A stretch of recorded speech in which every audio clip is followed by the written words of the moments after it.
Hello guys, কেমন আছো? তো আজকে চলে এসেছি আর একটা নতুন রেসিপি নিয়ে। আর আজকে আমরা তৈরি করব পাঁশকুড়ার চপ। তো তোমরা অনেকেই রিকোয়েস্ট করেছো পাঁশকুড়ার চপ তৈরি করার জন্য, তো তাই আজকে রেসিপিটা নিয়ে এলাম। তো চলো তোমরা দেখতে থাকো রেসিপিটা। আর আজকে আমাদের ক্যামেরাম্যান নেই বলে আমি একা করছি, ওদিকে তোমাদের নয়নদা ক্যামেরা করছে। তোমরা দেখতে থাকো ভিডিওটা। তো প্রথমে আমরা একটা ভাজা মশলা তৈরি করে নেব। তার জন্য কড়াইতে দিয়ে দেবো 2টো শুকনো লঙ্কা, তেজপাতা, গোটা গরম মশলা, গোলমরিচ আর মৌরি দিয়ে দিলাম। গোলমরিচ, মৌরি, এখানে দিয়ে দেবো গোটা ধনে আর দিয়ে দেবো গোটা জিরে। মশলাটা ভেজে নেব শুকনো কড়াইতে।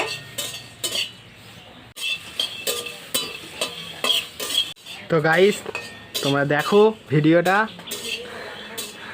তো দেখো কত সুন্দর রান্না হচ্ছে আমাদের পাঁশকুড়ার চপ। আর এখানে সমস্ত কিছু কেটে নিয়েছে, এটা হচ্ছে রসুন, ধনেপাতা, কাঁচা লঙ্কা, আদা কুচো, হ্যাঁ, আর এখানে পেঁয়াজ কুচো, সমস্ত কিছু কেটে নিয়েছে।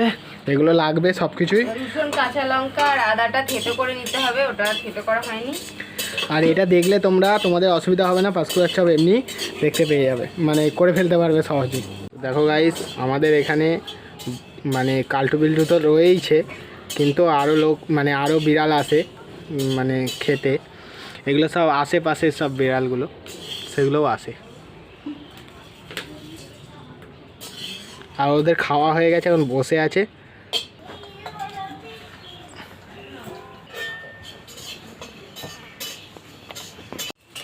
আমাদের মশলা ভাজা হয়ে গেছে, এবার আমি নামিয়ে নেব।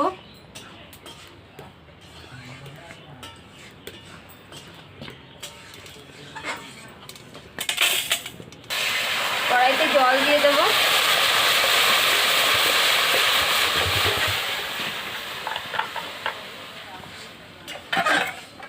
তো চপের জন্য এখানে আমি আলু ধুয়ে রেখে দিয়েছি, তো সিদ্ধ করতে দিয়ে দেবো। ঢাকা দিয়ে দিলাম। ভাজা মশলাগুলো আমি বেটে নেব।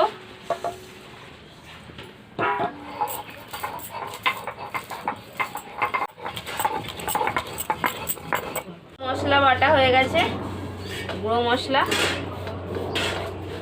এবার আমি আদা, কাঁচা লঙ্কা আর রসুন থেতো করে নেবো একটু। চপের মশলা সবসময় একটু থেতো করে নিলে চপটা খেতে বেশি ভালো লাগে।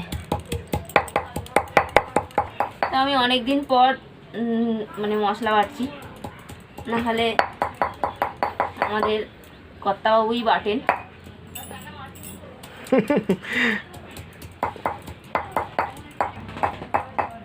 গাইস, একটা জিনিস তোমাদের দেখাই। আমাদের এই রান্নার যে ঘরটা আছে, এর পাশে একটা গোলাপের গাছ বসিয়েছিলাম। তো এরকম অনেক ফুল ফুটতো আগে, তো এখন একটা ফুটেছে, দেখছো? খুবই সুন্দর লাগে আমার। একটা ফুটেছে, এই তো একটা ফুটেছে, দেখো না, এই তো। রোদ পায় না তো সেই জন্য হয় না। হ্যাঁ, আগে হতো, ভালোই হতো, এখন একটা ফুটেছে। আর এই যে এখানে বর্ণালী রান্না করে, এটা আমাদের রান্নাঘর। আদা, কাঁচা লঙ্কা, রসুন বাটা হয়ে গেল। চপের জন্য সমস্ত কিছু কাটাকাটি বাটাবাটি রেডি। তাহলে আজকে আমার কোনো কাজ নেই, তাই তো? হ্যাঁ, তুমি আসো, আমরা অবশ্যই একটা ক্যামেরাম্যান পেয়েছি, ও করে দেবে, আমার বোন। এবার আমরা একসাথে রান্না করব, তোমরা দেখতে থাকো ভিডিওটা। তো গাইস, আমাদের আলু এখন সেদ্ধ হয়ে গেছে, দেখো। আলুটা সেদ্ধ হয়ে গেছে, এবার আমি নামিয়ে নেব আলুটা।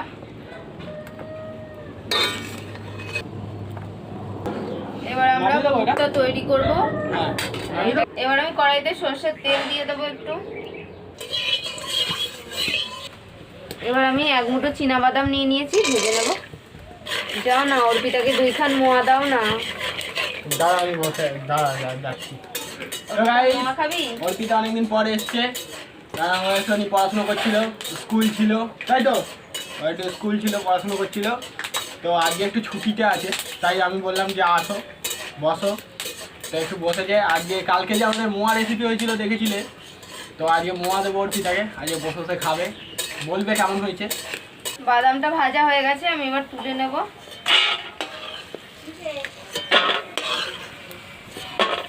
এবার ওই তেলের মধ্যেই আমি পেঁয়াজ কুচো করে রেখেছি, পেঁয়াজের কুচোটা দিয়ে দেবো। চপের পুরটা আমি তৈরি করছি এখন। পেঁয়াজটা দিয়ে দিলাম, একটু ভাজা ভাজা করবো, হালকা ভাজতে হবে। চর্বিটাকে দিয়ে দিলাম। কেমন হয় চর্বিটা মা? মুড়ি মোয়া খাচ্ছি।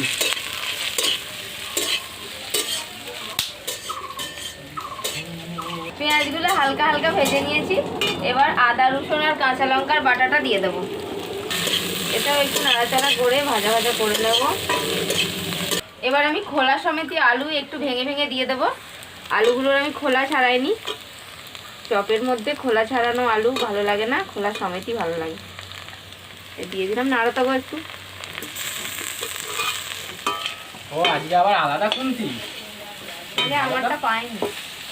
তো গাইস আজকে হচ্ছে আমাদের পাঁশকুড়া চপ। তোমাদের অনেক রিকোয়েস্ট পেয়েছি, হ্যাঁ, তো আজকে তোমাদের রিকোয়েস্টেড রেসিপি বানিয়ে দিলাম। আর যাদের যাদের রিকোয়েস্ট আছে আরও অন্য রেসিপি, সেগুলোও বানাবো, আস্তে আস্তে হবে সব কিছু। হ্যাঁ, অনেক রেসিপি আছে, তো অনেক লোকের রিকোয়েস্ট আছে, এক এক করে করবো।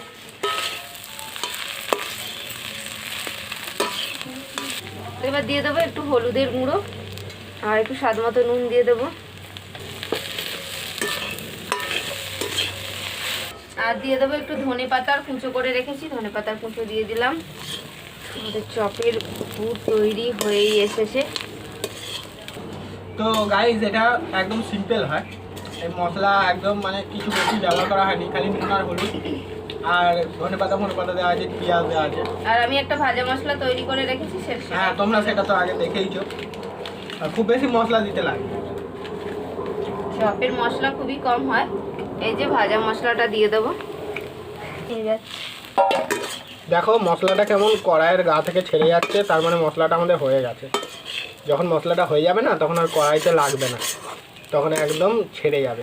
দেখতে পাচ্ছ যে কেমন ঘোরাচ্ছি? দেখো হয়ে গেছে। চলো মশলা, বাদাম দিতে ভুলে গেছি, এই দাঁড়াও বাদাম দিতে হবে। একটু বাদাম দিয়ে দেবো, যে বাদামটা ভেজে রেখেছিলাম। নামিয়ে নিচ্ছি তাহলে। এটা রেডি হয়ে গেছে। একটা গামলা নিয়ে তৈরি করবো।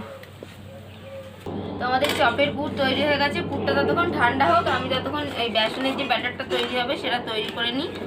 তো এখানে একটা গামলার মধ্যে আমি বেসন নিয়ে নিলাম, একটু নুন দিয়ে দেবো স্বাদ মতো, একটু হলুদের গুঁড়ো দিয়ে দিলাম। এবার আমি বেসনটা নুন হলুদের সাথে ভালো করে সব কিছু মিশিয়ে নিলাম, নিয়ে অল্প জল দেব। অল্প অল্প জল দিয়ে বেসনটাকে ভালো করে মেখে নিতে হবে। তো বেসনটাকে ভালো করে ফেটিয়ে নিতে হবে, তবেই কিন্তু চপটা ভালো ফুলবে আর টেস্টটা ভালো হবে। বেসনের যে একটা কাঁচা গন্ধ ছাড়ে সেটা আর ছাড়বে না। বেসনটাকে ভালো করে ফেটিয়ে নিতে হবে।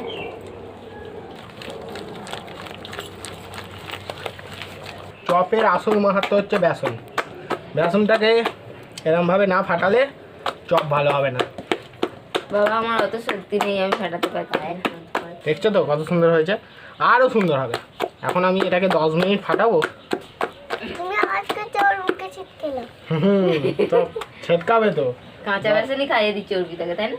যত বেসন এদিক ওদিক ছিটকাবে চপওয়ালারা অনেক স্পিডে করে। চলো আমার ততক্ষণ চপটা তৈরি করতে হবে। আমি চপটা তৈরি করি, তাহলে কাজটা তাড়াতাড়ি হয়ে যাবে। এবার আমি পুরটার থেকে অল্প অল্প করে কেটে গোল গোল করে রাখছি, তারপর চপের আকারে তৈরি করে নেব।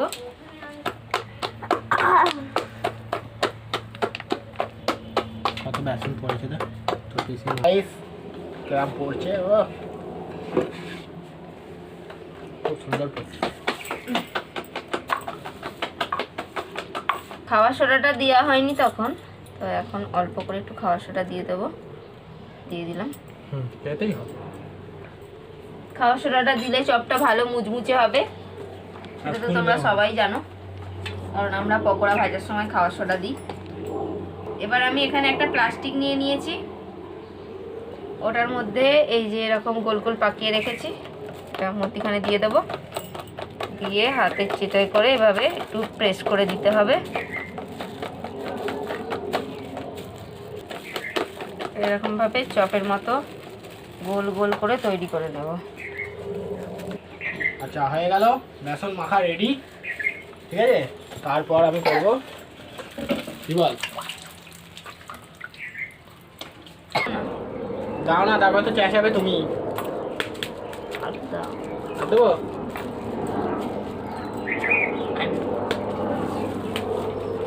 তেল দেওয়া। এখানে তো চপগুলো মোটামুটি রেডি হয়ে গেছে। তো চপওয়ালারা কি করে, একটু বেসনের গুঁড়ো ছড়িয়ে দেয়, তাতে ভালো হয় জিনিসটা, চপটা ভালো বেসনটা ধরে।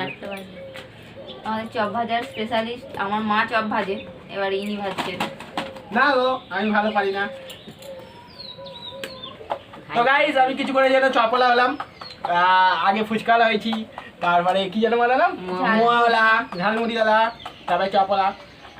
চপ 5 টাকা, ঠিক আছে। চপের এইটা কেমন হবে একটুখানি দেখিয়ে দাও, বলা হয়নি। ও আচ্ছা, এটা বলা হয়নি। এটা এই তো এরকম হবে, এই যে এরকম পড়বে। খুব বেশি পাতলা হবে না আর খুব ঘনও হবে না, এই যে এরকম পড়লো, এরকম হবে, না ঠিক আছে। এই যে চপ নিয়ে নিয়েছি, ওপরে একটুখানি বেসন দিয়ে দেবো। এই চপ ছেড়ে দিলাম। চপ ভাজা চলছে, লাল লাল করে ভেজে নেবো একটু। আর কড়াইটা ছোট তো, সেই জন্য 4-5টা করে দিতে পারছি, বেশি পাচ্ছি না। অনেক বড় কড়াই যাদের হয় তারা অনেক দেয় ওর মধ্যে। এটা কাট দেখি, জালটা আমার নিচে একটু কম রয়েছে। হয়ে গেছে বলো? হয়ে গেছে। এই যে এরকম লাল লাল করে ভেজে নেবো, হয়ে গেছে লাল লাল। তেলটা ঝরিয়ে একটু তুলে নিলাম। একটা করে হয়ে গেল। দেখো আমাদের চপ একদম লাল লাল করে ভাজা হয়ে গেছে। তেলটা একটু ঝরিয়ে নেব। দেখো কত সুন্দর দেখতে। পাঁশকুড়ার চপ আমাদের রেডি।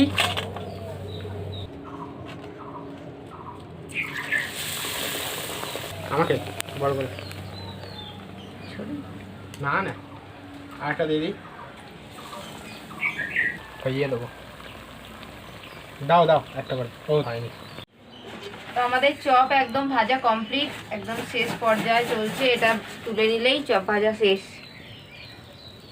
ও পাঁশকুড়ার চপ রেডি। আর সাথে আছে আমার কাছে মুড়ি। মুড়ি নেব। কড়াইটা সাইড করে দিই। চপ আর মুড়ি না হলে জমে নাকি। বিকেল হয়েই গেছে আমাদের রান্না করতে করতে, একদম সাইডে চলে যাবো। তো গাইস, এখানে মুড়ি, হ্যাঁ কাঁচা লঙ্কা, 2টো চপ দাও। এই যে চপ, পাঁশকুড়ার চপ এমনি এমনি নয় কিন্তু। পাঁশকুড়ার চপ নিয়ে নিয়েছি। সরষের তেল দিয়ে দেওয়া হলো, লঙ্কা রেডি। আসুন খান, গল্প করুন আমাদের সাথে, চপ মুড়ি খান আমাদের সাথে। যাই হোক, বলছি খাও এখন, খেয়ে বলো কেমন হয়েছে। ঠিক আছে। তো গাইস দেখো আমাদের কি সুন্দর পাঁশকুড়ার চপ রেডি হয়ে গেছে। সাথে আছে মুড়ি, গরম গরম পাঁশকুড়ার চপ। আমি তোমাদের একটা ভেঙে দেখাই, টেস্ট করাই। এই দেখো কত সুন্দর মুচমুচে হয়েছে। নাও খাও। ও হেভি, সাথে মুড়ি আছে, মুড়ি নিয়ে একটু। খুব গরম, খুব গরম, খেতে খুব টেস্টি হয়েছে। Heavy taste. আর খুব গরম তো, গরম গরম চপ না খেলে চপের মজাই নেই। তো তোমরা এভাবে বাড়িতে বানাও, দারুণ লাগবে। বেশ ঝাল ঝাল হয়েছে, খেতে খুব ভালো লাগছে। Heavy taste, heavy. তো আমরা এখন এই মুড়ি আর চপ শেষ করি। কত সুন্দর তৈরি হয়েছে দেখো। চপটা একটা কামড় মারলাম। আর বেসন ফেরানোটা খুব ভালো হয়েছে বলে খুব ভালো, একদম খুব মুচমুচে। বেসনের গন্ধটাও ছাড়েনি আর খুব মুচমুচে হয়েছে। হেভি হয়েছে। তো তোমাদের আজকের এই পাঁশকুড়ার চপের রেসিপি কেমন লাগলো কমেন্ট করে কিন্তু অবশ্যই জানাবে। আর ভিডিও ভালো লাগলে অবশ্যই লাইক করে দাও। তো আজকের মতো এখানে শেষ করছি, দেখা হবে পরের ভিডিও। টাটা।